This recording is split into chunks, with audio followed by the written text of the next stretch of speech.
Bonjour tout le monde, aujourd'hui je vous propose une réparation très simple, le remplacement d'un manomètre. Alors ce compresseur, je l'ai récupéré de quelqu'un qui me le donnait. En fait il allait le mettre à la poubelle, tout simplement parce qu'il ne chargeait plus le réservoir correctement. Après inspection, je me suis rendu compte que c'était la check valve, donc qui est la pièce qui est ici, qui était défectueuse. La check valve, elle permet d'amener l'air qui sort du compresseur dans la réserve, et elle permet aussi, via le petit tube de cuivre qui est ici, d'informer le pressostat de la pression qui est à l'intérieur du compresseur. Le pressostat, c'est la pièce noire qu'on voit ici, qui est en arrière du manomètre, qui permet d'arrêter le compresseur quand il a atteint sa pression nominale. Comme la pièce était défectueuse, la check valve était défectueuse, elle n'envoyait pas l'information correctement au pressostat et le pressostat ne fonctionnait pas. Donc j'ai remplacé la pièce. Et ce compresseur me rend de nombreux services depuis plusieurs années maintenant. Seul problème, il y a quelques jours, j'ai échappé un marteau sur le manomètre. Donc ce manomètre, c'est celui qui indique la réserve d'air dans le réservoir, en fait la pression dans le réservoir. On a un deuxième manomètre ici sur le régulateur qui nous permet de régler la pression pour l'outil qu'on va brancher. Donc si c'est simplement une buse d'air, c'est pas très grave, on met la pression maximum. Mais si on a une agrafeuse, si on a une cloueuse, si on a des outils de type visseuse, perceuse, pneumatique, c'est très important de respecter la pression du manufacturier. Donc, comme le manomètre ici est complètement brisé, je vais simplement le remplacer. Donc, première étape, je le dévisse. Si je ne suis pas capable de le dévisser à la main, je vais utiliser une clé du bon format qui va me permettre d'accéder à la partie en laiton qui est en dessous.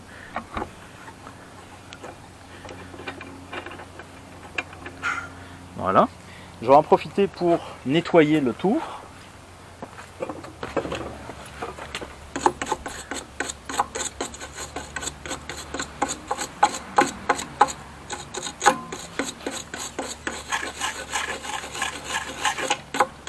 Voilà. Et je vais installer maintenant le nouveau manomètre. Donc c'est important évidemment de respecter la pression maximum. Donc vous voyez ici l'ancien allait jusqu'à 250 PSI, ce qui est complètement ridicule. Le nouveau que j'ai ici va jusqu'à 160. Donc je l'ai acheté sur internet pour environ 7-8 $, quelque chose comme ça. Donc ça vaut la peine de le remplacer. C'est un modèle de 2 pouces, donc le même diamètre que l'autre. J'aurais pu prendre un modèle légèrement plus petit aussi.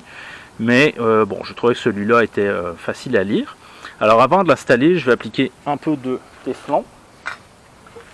Donc le même ruban qu'on va utiliser en plomberie.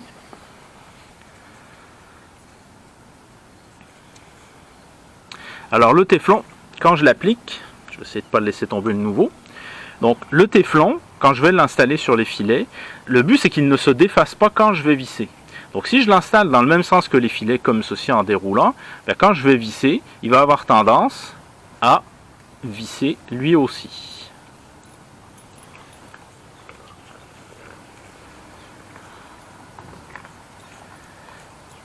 Voilà, pas la peine d'en mettre une tonne, simplement on veut avoir une bonne étanchéité.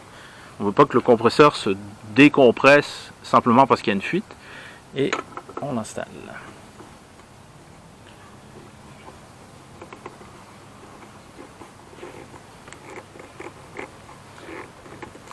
Donc j'utilise une clé. Ici c'est une clé 916. Pas la peine de serrer trop fort non plus. On veut simplement que le manomètre soit lisible. Et voilà. Maintenant, il ne me reste plus qu'à mettre en fonction et vérifier si le compresseur garde sa charge.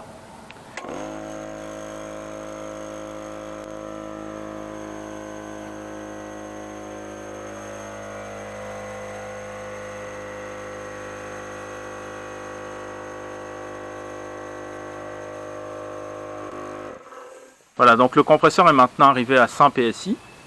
On voit que l'aiguille s'est stabilisée. Alors il existe des manomètres à bain d'huile, c'est-à-dire qu'à l'intérieur, en fait, on va retrouver soit de l'huile, soit de la glycérine. Le principe de ces manomètres, c'est d'éviter que l'aiguille tremble. Vous avez pu voir pendant la montée en pression que l'aiguille oscillait. Donc, ce sont des manomètres qui coûtent plus cher. Je vous disais, celui-là, je l'ai payé entre, je pense, autour de 7-8 $. Les modèles à glycérine vont coûter plus une trentaine de dollars. Dans mon cas, comme la pression, ce que je veux connaître, c'est surtout la pression dans le compresseur. Ça m'importe peu de savoir qu'il est en train de charger. Ben, je me suis contenté d'un modèle plus bas de gamme. Donc voilà, une petite réparation très simple, mais fort utile de savoir à combien on est dans le compresseur. Voilà, j'espère que cette vidéo vous a plu. Alors surtout, n'hésitez pas à liker la vidéo et n'hésitez pas à mettre des commentaires, des suggestions. Ça va me faire vraiment plaisir de les lire et d'y répondre. À très bientôt.